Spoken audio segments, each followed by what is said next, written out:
저는 잘 모르겠는데 제 아들의 사진과 실물을 본 많은 사람들이 제 아들과 제가 많이 닮았다고 그래요. 기분이 좋습니다. 그리고 청년 때 저의 모습과 어쩌면 그렇게 똑같이 생겼냐, 좀 과장된 편이지만 그렇게 말을 들을 때도 기분이 좋습니다. 서로 닮았으나 아들이 더 잘생겼다고 솔직히 말해도 저는 기분이 좋습니다. 자녀는 부모를 닮죠. 그리고 외모뿐만 아니라 성품도 닮아갑니다. 하나님의 자녀는 하나님을 닮아가야 되죠. 이게 너무 당연한 것 아니겠습니까? 하나님의 성품을 또 닮아가는 것이 너무 당연한 것인데요. 하나님의 자녀라 하는 이스라엘 백성들은 그 이름값을 하지 못했습니다. 세상 사람들은 그들이 여호와 하나님을 섬기는 백성이라고 알고 있어요. 그래서 항상 그들은 여호와 하나님의 이름을 달고 살아요. 하나님을 믿는 사람, 교회에 다니는 사람, 예수 믿는 사람, 우리 이름표를 달고 다니잖아요. 스스로 또 이스라엘 백성들은 자기들이 하나님을 섬긴다고 이야기해요. 나 하나님 믿어. 성전에서 예배도 드려. 이렇게 말도 합니다. 그러나 하나님을 닮아서 진실과 공의의 그의 삶에 드러나야 되는데 그렇지 못했어요. 오히려 반대로 거짓과 불의가 그들의 삶에 가득 찼던 것이죠. 오늘 본문 1절을 다시 보십니다. 야곱의 집이여 이를 들을지어다. 너희는 이스라엘의 이름으로 일컬음을 받으며 유다의 허리에서 나왔으며 여호와의 이름으로 맹세하며 이스라엘의 하나님을 기념하면서도 진실이 없고 공의가 없도다. 하나님의 자녀, 하나님의 백성이라는 자들이 그 모양이었으니 이방 사람들이 어떻게 생각할까요? 그 하나님의 이름을 우습게 여기지 않을까요? 하나님이 능력이 있어? 지혜가 있어? 그렇다면 너희들에게 뭔가를 해줘야 될 거 아니야. 그런데 너희들이 이 모양이니 너희 하나님이 대체 있는 거냐? 이런 이야기를 하지 않겠습니까? 교회에 다닌다고 하면서 이웃에 덕을 끼치지 못하는 경우가 있습니다. 이때 하나님의 이름이 없인 여김을 받게 되는 것이죠. 그리고 하나님의 영광이 가려지게 됩니다. 우리가 너무 잘 알고 있습니다. 토마스 롱의 책 크리스천으로 당당하게 살아가기에 소개된 알렉산더 솔제니친에 얽힌 이야기입니다. 솔제니친은 구소련의 반체제 인사였고 작가였죠. 1970년대 중반 그가 미국으로 망명을 했습니다. 미국에서는 대대적인 환영을 했죠. 야, 대소설가가 이렇게 망명해 온다. 얼마나 환영을 했습니까? 1978년 솔제니친은 하버드 대학교로부터 졸업식 연설을 요청받았습니다. 수천 명이 그 유명한 소설가의 말을 듣기 위해서 모여들었죠. 물론 졸업생 가족들도 있고 졸업생들도 있겠지만 또 관심 있는 사람들이 이 졸업식에 많이 참석을 했다고 합니다. 당연히 솔제니친이 그 소련의 독재 정권을 비난하고 미국을 비롯한 서구의 자유와 아량 그리고 번영을 찬양할 것으로 기대를 했죠. 그러나 그는 서구의 도덕적 해이와 정신적 빈곤을 지적하는 연설을 했습니다. 미국인들이 듣기 좋았겠습니까? 자기들을 지금 비판하는 건데요. 청중들의 기대에 한참은 빗나간 내용이었습니다. 그날 솔제니친의 연설은 깊은 신앙적인 내용도 담고 있었어요. 그래서 일부 청중들은 솔제니친이 하나님과 신앙의 삶에 대한 말로 품격 있는, 소위 품격 있는 졸업식 행사를 혼란스럽게 했다면서 비난을 하기도 했습니다. 솔제니치는 이렇게 말했다고 합니다. 르네상스로부터 지금까지 우리 인간은 지식과 경험을 확장시켜 왔습니다. 그러나 그 열정을 조절하지 못하고 무책임을 제지해 주던 완전한 존재, 즉 하나님이시겠죠. 그 완전한 존재에 대한 개념을 잃어버렸습니다. 정치적, 사회적 개혁에 너무나 많은 희망을 걸어왔습니다. 그렇지만 우리가 지닌 가장 중요한 재산인 정신적 삶을 빼앗기고 있다는 것을 깨달을 뿐입니다. 동양에서는 통치 집단의 음모와 조직에 의해 정신적인 삶이 파괴됩니다. 서양에서는 상업적 이익 때문에 정신적 삶이 질식사하고 있습니다. 이것이 현실의 위기입니다. 하나님을 한 번 이상 언급하면 다시는 연설에 초대하지 않는다 하는 그런 말이 이 하버드 대학교나 소위 좀 인류 학교에 나돌았던 말이라고 합니다. 뭐 그런 설교 듣고 싶지 않다는 거죠. 뭐 하나님 어쩌고 저쩌고 신앙 어쩌고 저쩌고 이러면 딱 길을 닫아버리고 다음에는 그런 사람 결코 연설에 초대하지 않는다고 합니다. 솔제니친이 소위 최고의 지성들 앞에서 기독교 신앙의 관점에서 당당히 소신을 밝힐 수 있었던 것은 하나님의 자녀로서 삶을 살고자 했던 그의 몸부림에서 비롯된 것이라고 볼 수가 있겠습니다. 기독교 정신으로 세워졌다고 하는 미국이 그 돈에도 우리는 하나님을 믿는다 이렇게 써져 있지 않습니까? 지폐에. 그런 미국이 지금은 상업적 이익에 몰두하는 비기독교적인 삶의 모습으로 변한 것은 어쩌면 그가 탈출해온 소련 독재 정권보다 더 심각한 파멸을 부를 문제가 아니었을까요? 지도자들부터가 문제였습니다. 인물이 맑아야 아랫물이 맑다. 뭐 너무 우리가 잘 알고 있는 내용입니다. 지도자들부터 하나님의 말씀에서 떠나 있었기 때문에 그 이스라엘 백성들이 얼마나 부패했겠습니까? 2절, 3절을 보십니다. 그들은 거룩한 성 출신이라고 스스로 부르며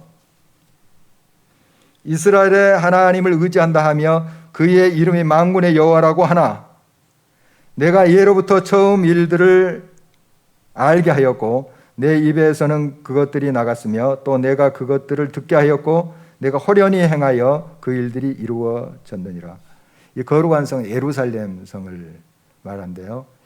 내가 예루살렘 성 출신이야 이렇게 말한 사람들은 그 이스라엘의 지도자 그룹들이에요. 그러니까 조선시대의 사대문 안에 산 사람, 물론 일반 백성들도 좀 있었지만 대부분 지체 높은 자들이 거기에 살았죠. 평양도 그렇다고 이제 들었습니다. 물론 일반 인민들도 섞여 살고 있겠지만 대부분 좀 특권층들 그런 사람들이 평양에 산다고 말을 이제 듣고 있는데 아마 그걸 이제 상상하면 이 말이 좀 이해될 듯합니다. 나 예루살렘 성 출신이야. 나 지체 높은 양반이야. 이런 뜻이에요. 나 지도자야. 이런 사람들 입술로는 주를 믿는다고 합니다. 하나님 의지한다고 하고 또 만군의 여호와라고 하나님 부르기도 해요. 그러나 실제로 그들은 하나님 경외하지도 않았습니다. 하나님을 경외한다면 하나님께로부터 나오는 말씀을 따라야 되지 않겠습니까? 그리고 그 삶의 진실과 공의의 열매가 맺혀지지 않아야 되지 않겠습니까? 그렇게 돼야 되지 않겠습니까? 그러나 반대예요. 불의와 거짓이 그들 삶의 열매로 드러나니 그들이 말씀을 따른다고 할 수가 없죠. 그래서 오늘 성경은 그들의 마음은 완고하고 목은 쇠에 힘줄이고 이마는 녹과 같다 이렇게 표현합니다. 이게 교만이에요. 교만함을 이런 식으로 이제 표현한 건데 교만은 하나님의 말씀보다 자기 주관과 자기의 주장이 앞서가는 것을 말합니다. 겸손한 자는 그 하나님의 말씀, 마음을 열고 귀를 기울여요. 그 말씀을 따라가려고 합니다. 지금 지도자들, 이스라엘 백성들의 정치적인 종교적인 지도자들은 경건의 모양은 있었습니다. 그러나 경건의 능력을 부인하던 자들이죠. 그들의 삶에서 하나님의 영광이 드러나지 않았습니다. 하나님의 말씀이 현실에서 호련히 성취되는 것을 보면서도 그것이 하나님의 주권적인 역사임을 그들은 인정하지 않았고 하나님을 온전히 따라가지도 않았던 것이죠. 하나님께서 앞으로 이루실 일을 미리 말씀하셨던 이유는 이스라엘 백성이 하나님의 섬겼던 그 우상이나 신상들, 다른 신들, 그것이 그 일을 이루었다고 말하지 못하도록 하기 위함이다 하는 것을 계속 반복적으로 말씀하고 있습니다. 본문 5절을 다시 보십니다. 그러므로 내가 이 일을 예로부터 내게 알게 하였고 이 일이 이루어지기 전에 그것을 내게 듣게 하였느니라. 그것을 내가 듣게 하여 내가 이것을 내 신이 행한 바요 내가 새긴 신상과 부어 만든 신상이 명령한 바라 말하지 못하게 하였느니라. 사람 무슨 일이 성취될 때에 자기에게 공을 돌리려고 합니다. 그러나 이 모든 좋은 일을 성취하시는 분, 이루시는 분은 하나님이십니다. 하나님이 그렇게 하시는 것이죠. 자기의 힘, 자기의 노력, 물론 일의 성취에 기여를 합니다. 그러나 그것으로 우리가 이 모든 좋은 일의 성취를 했다. 그 일을 이루었다. 이렇게 말할 수는 없습니다. 하나님이 이루시고 역사하시기 때문에 그런 결과가 일어난 것이죠. 또 어떤 사람은 그것이 우연의 일치라고 생각을 합니다. 그러나 오직 하나님만이 모든 역사를 지으시고 성취하시는 분이십니다. 이런 역사를 수없이 체험한 이스라엘입니다. 우리가 성경을 보면 하나님의 그 역사를 얼마나 많이 경험합니까? 그러면 그 정도 되면 하나님을 인정하고 온전히 하나님 말씀을 따라서 하나님의 자녀답게 살아야 되지 않겠습니까? 그러나 그들의 역사를 보면 그렇지 못합니다. 또 잊어버려요. 배은망덕하죠. 하나님의 그 은혜, 놀라운 기적, 역사 많이 체험했습니다. 말씀하신 대로 이루시는 것을 그들이 경험했지만 또 잊어버리고 배반하고 배신하고 배역하는 그들의 완악함을 보게 됩니다.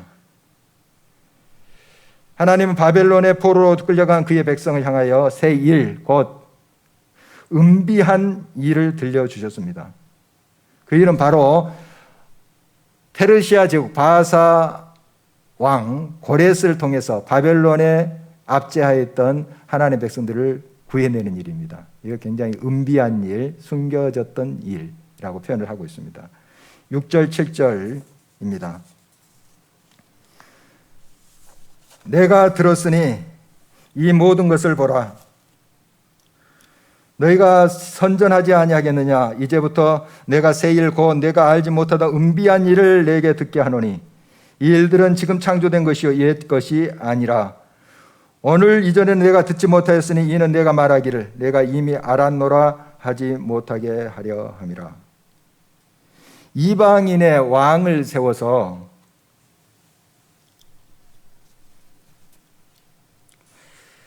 자기들을 해방시키시는 하나님의 구원 역사를 이스라엘 백성들은 상상하지도 못했습니다. 듣지도 보지도 못한 일이죠. 아주 특이한 일이에요. 웬만한 것은 좀 예측할 수 있잖아요. 그러나 이방의 왕을 통해서 하나님의 백성을 구출해낸다. 하나님 그런 역사를 베푼다.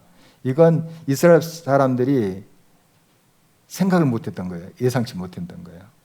좀 자기들이 예상하고 계산을 했다면 일이 이루어졌을 때 뭐 우리가 애써서 우리가 노력해서 된 것이지 아니 우연의 일치일 거야. 뭐 이런 식으로 이야기할 수 있는데 전혀 예상치도 못한 거죠. 하나님이 하신 거라는 뜻입니다. 하나님이 이루셨다 하는 것입니다.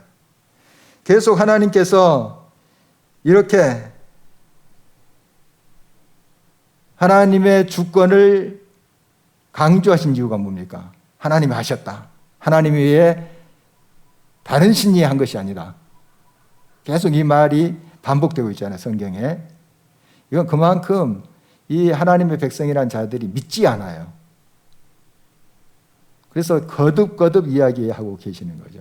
믿지 않습니다. 계속 하나님이 역사하신 그것을 배신하고 은혜를 배반하는 그들의 모습 보게 됩니다. 하나님께서는 참으로 회개하지 않는 이 이스라엘 백성들, 그들은 이제 징계하실 모습 역사 속에서 많이 보게 되는데요. 그러나 그 중에도 하나님 앞에 신실히 나아가는 사람들이 있었습니다. 꼭 그렇습니다. 하나님 백성들이 전체가 다 회개하고 하나님께 돌아오면 제일 좋겠죠. 정말 우리 다 회개합니다. 이 백성이 다 회개합니다. 또 이 백성은 놔두고 온 교회가, 온 성도들이 하나님 우리가 잘못했습니다. 우리가 교만했습니다. 우리가 완악했습니다. 하나님의 은혜를 잊어버렸습니다. 하고 온 크리스찬들이 하나님께 돌아오면 좋겠죠. 그런 일 없을 거예요. 제가 단언합니다. 그런 일 없어요. 역사상에도 그런 일 없었어요. 완벽하게 회개하고 돌아온 역사가 없어요. 없습니다. 그러나 일부라도, 그루터기라도 하나님 앞에 전심으로 돌아온 자들은 있었어요. 앞으로도 있을 거예요. 그런 사람. 그런 사람들을 통해서 그 땅을 고치시는 거예요. 다 회개하고 돌아오면 좋죠. 다 하나님 정말 손들고 옵니다 하고 완벽하게 하나님 앞에 돌아오면 참으로 좋겠지만, 그러나 그렇지 않다는 거 우리가 잘 알고 있습니다. 그래서 우리들에게 참 책임이 커요. 이걸 깨닫는 우리들, 믿음의 사람들이 그루터기가 되어서, 남은 자가 되어서 하나님은 전심으로 찾아야 됩니다.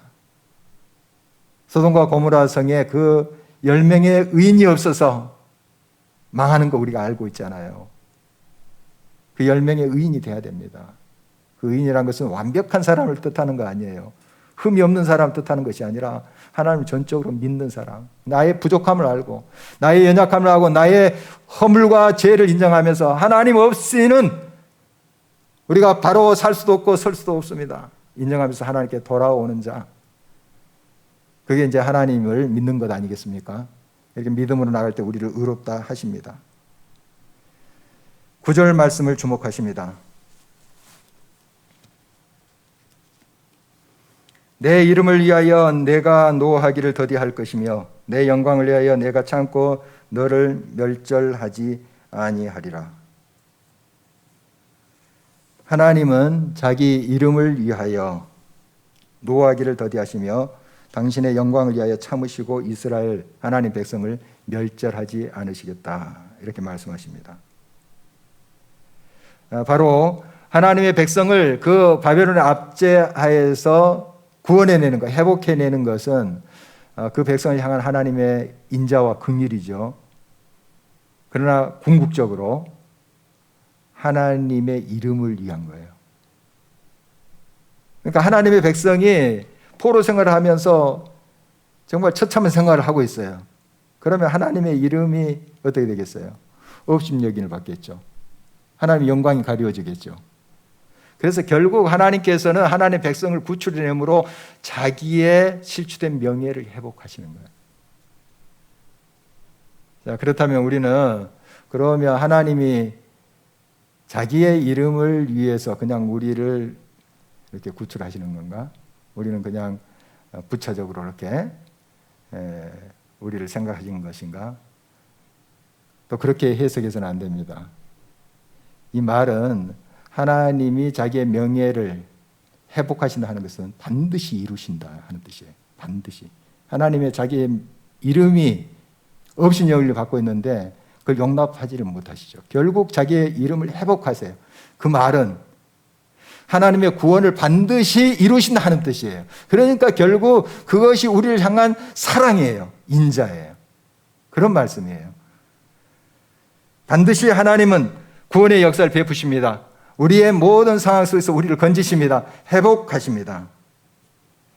시편 23편 말씀에 보면 얼마나 그 아름다운 묘사들이 많습니까? 하나님 우리 목자시고요. 우리를 이제 푸른 초장과 신일만한 물가로 인도하시죠. 또 원수의 목전에서 잔치상을 베풀어 주시고 우리를 승리케 하시고, 얼마나 하나님의 사랑이 구구절절 묻어납니까? 거기에 보면 3절에 자기 이름을 위하여 우리를 의의 길로 인도하시는도다 하는 표현이 있어요. 자기 이름을 위하여. 그거예요.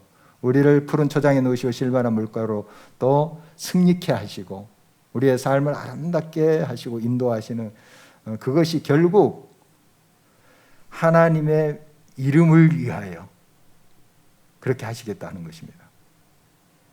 그 말은 결국 하나님의 이름을 회복하신다는 것은 우리를 존귀하게 하시고 아름답게 세우시고 하나님의 영광을 드러내는 자들로 삼으시겠다. 그렇게 하나님께서 구원하시고 이끄시겠다 하는 그런 약속이에요. 그래서 그런 약속을 성취하심으로 세상 사람들이 하나님이 살아계신구만. 저 사람 보니까 하나님이 역사하신 걸 내가 알겠어. 하나님이 참 신이시야. 이렇게 말하도록 하시겠다는 뜻입니다. 여러분, 이것이 하나님의 사랑이 아니고 무엇이겠습니까? 당신의 자녀를 향한 하나님의 궁극적인 그런 계획은 구원과 회복이에요. 그래서 반드시 이루십니다. 이건 자기 이름을 위하여 반드시 이루세요. 우리의 구원과 회복은 이게 딱 정해졌어요. 그런데 그 과정에서 우리의 완고함과 완악함으로 말미암아 연단이 있게 돼요. 결론은 있습니다. 하나님의 회복, 구원. 그러나 그 과정이 있어요. 그 결론에 이르기까지 그 과정이 있는데 우리의 이제 교만, 아까 표현대로 목이 이제 새의 힘줄 같다, 이마가 녹 같다 하는 게 교만이거든요. 완악함 이런 거거든요. 이런 것 때문에 연단의 과정을 거치게 하세요. 우리를 이제 비우게 하시죠. 10절 말씀을 보실까요? 보라, 내가 너를 연단하였으나 은처럼 하지 아니하고 늘 고난의 풀무불에서 택하였노라. 그 고열의 영광로에 은을 넣고 막 끓이잖아요. 그러면 이제 이게 광석이 녹겠죠. 그래서 이제 물같이 녹겠죠.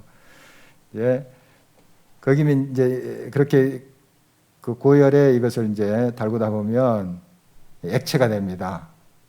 이 광석이 액체가 되고 거기에 이제 찌꺼기가 이제 나면 그걸 걷어내죠. 이제 구체적인 그런 재련의 과정은 제가 잘 모르겠습니다. 포항제철 가서 이렇게 좀 보기는 했습니다만은 붉은 샘물 이런 거 보긴 했습니다만 제가 구체적으로 기술자가 아니니까 알지 못하겠으나 막 이게 얼마나 그 높은 열로 그렇게 달궜으면 그게 녹을까요? 그러면서 이제 찌꺼기를 이제 제거하죠. 그래서 이제 순은을, 순수한 은을 그 광석을 얻게 되는 거죠. 너무 잘 알고 있습니다. 이렇게 하나님께서는 우리의 연단의 과정을 통해서 우리를 순수한 하나님의 자녀다운 모습으로 세워가십니다. 그러나 오늘 말씀 보니까 우리를 은처럼 하지 않다. 그 달궈진 막 몸이 해체되는 거잖아요. 그렇게 하지는 않았다 하는 말씀 주는데 사실 정말 우리의 인간의 마음은 이렇게 잘 녹지 않습니다. 어떤 짐승이나 곤충까지도 길들일 수 있대요. 곤충도 어떻게 하면 길이를 들일 수 있대요. 그런데 사람의 마음은 길들이기가 어렵습니다. 정말 어려워요. 이게 성경에 있는 말씀이잖아요. 그런데 인간의 마음이 옥토와 같이 전적으로 이렇게 정말 갈아엎어지고 또 수능처럼 되면 참 좋겠습니다. 이런 고난의 시간, 연단의 시간을 통해서 정말 소위 천사처럼 그렇게 되면 좋겠어요. 그러나 그런 일은 없었습니다. 앞으로도 없을 거예요. 제가 단언컨대 없습니다. 물론 예수 그리스도의 보혈로 우리가 완벽하게 새롭게 되지만 우리가 실수 안 합니까? 아무리 예수 그리스도 성령 체험을 하고 나서도 또 넘어지고 깨어지고 실수투성이잖아요. 그런 의미를 말하는 겁니다. 우리가 완벽히 해체돼서 순수한 그런 영혼으로 참 우리 스스로 거듭나기가 어려운 거예요. 그러나 하나님께서는 그 고난의 풀무에서 우리를 구했다 하는 것은 우리가 겸손히 하나님께 엎드려서 하나님의 얼굴을 구하고 하나님 하나님 없으면 나는 살 수도 없고 설 수도 없습니다. 고백하고 나갈 때 그 믿음을 보시고 우리의 죄를, 우리의 허물을 씻어주시고 너는 순수하다, 순전하다 이렇게 인정해 주시는 거예요. 이게 은혜고 이게 하나님의 긍휼하심이에요. 바로 우리가 하나님 앞에 늘 겸손히 나가야 할 이유가 여기에 있습니다. 완벽한 해결하면 더없이 좋겠지만 하나님 향해서 여러분 겸손히 자기 자신의 허물을 인정하면서 하나님께 회개하십시오. 하나님이 그 긍휼과 자비로 그 모든 죄를 예수 그리스도의 보혈로 씻어 주실 줄 믿습니다. 이것이 바로 불가항력적인 하나님의 은혜인 것이죠. 벌레 같은 우리를 위해서 베푸신 하나님의 한량없는 은혜인 것입니다. 가끔씩 지난 날을 돌아보면 우리 주님의 인도하심과 손길이 미치지 않는 것이 하나도 없음을 고백하게 됩니다. 어느 것 하나 우연히 일어난 것이었고 하나님의 섬세한 계획과 이루심이 있었습니다. 때론 푸른 초장과 실만한 물가로 인도하는 그 복과 은혜로 함께 하시지만 광야와 사막과 같은 연단의 과정을 거치게도 하십니다. 연단의 순간에도 고난의 풀무불처럼 견디기 어렵고 고통스럽지만 결국 그건 역시 하나님의 사랑의 손길이었음을 우리는 깨닫게 됩니다. 하나님의 자녀는 하나님을 닮아가는 것이 당연합니다. 하나님을 닮아갈 때 진실과 공의의 열매가 맺혀지죠. 하나님은 연단의 과정을 통해서 우리 속에 있는 거짓과 불의의 찌꺼기들을 제거하십니다. 자기의 허물과 죄를 인정하고 하나님께 나오면 하나님은 우리의 불완전한 회개한 뉘우침이라 할지라도 그 마음의 중심을 보시고 우리를 고난의 풀무불에서 건져내실 것입니다. 그리고 우리의 허물로 인해 실추된 당신의 이름을 또 그 영광을 회복하실 것입니다.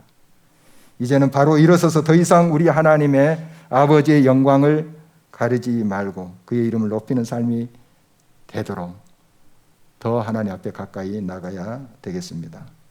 똑바로 보고 싶어요, 주님. 온전한 눈짓으로 똑바로 보고 싶어요, 주님.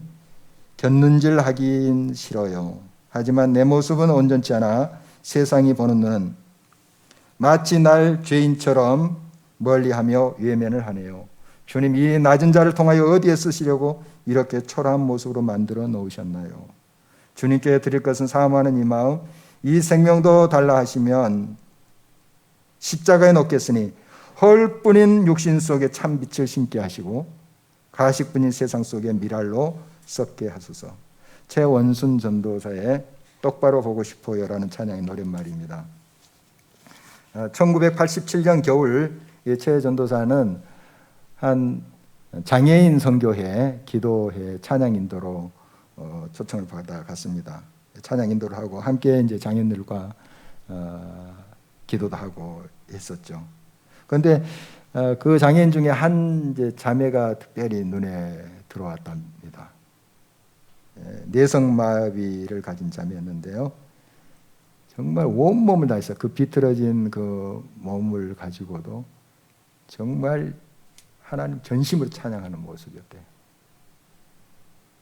당시 이제 최 전도사는 겉으로 보기에는 정상인처럼 보였으나 폐결핵으로 군대에 입대하지도 못했고 왼쪽 심장도 정상 기능을 하지 않는 상태였다고 해요. 그리고 가난이라는 경제적 어려움까지 더해지고 있는 상황이었고 무엇보다도 영적으로 깊은 방황 속에 있었다고 합니다. 최 전도사는 뇌성마비 자매가 찬양하는 모습을 보면서 하나님 보시기에 누가 진짜 장애를 가진 자인가? 바로 내가 아닌가 하는 그런 생각을 하면서 이제 회개하면서 기도 중에 바로 이 찬양을 작사 작곡을 했다고 합니다. 우리 함께 일어나서 이 찬양으로 우리의 마음을 주님께 한번 드리도록 하겠습니다.